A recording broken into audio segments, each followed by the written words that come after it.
What's up mga boss? So, brown out ngayon or blackout dito sa amin sa area namin. Ito may aso ko, naka-rechargeable lang na electric fan. Pati yung mga aso ko sa labas. Naka-power bank lang din yan. Tapos, may wifi ako. Diba? So, mahina kasi nasa baba ako. Kita ko sa taas. So, may nabili ako sa online na kahit blackout, may wifi ka pa rin ng 6 to 11 hours na tatagal. So, pwede ito sa mga nag-work from home. Ayan, lumakas na ulit yung wifi natin. Full bar na ulit. Naka-power bank lang ako kasi wala talaga ang kuryente. Ayan, wala. Saksak pa yan dyan.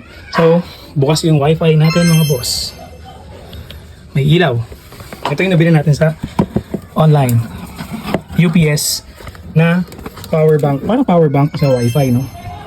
So, ang brand niya is Avidus or Avidus. Yan ang ginagamit ng mga nag-work from home. Pag may biglaang blackout, tuloy pa rin ang trabaho. Kaya katulad yan, pag gusto ko mag-upload, makapag-upload pa ako ng mga picture ko sa FB tsaka sa YouTube. Dahil meron pa akong wifi kahit blackout dito sa area namin. So ito yung nabili natin sa online. Gumagana siya hanggang mga 6 to 7 hours siguro. Kaya itong nabili ko is pang 11 hours. Yan, UPS. Pwede nyo connect sa wifi nyo tapos kahit walang kuryente or blackout, may wifi pa din tayo. Ayun. Yeah. So lagay ko na lang dyan sa comment section yung link.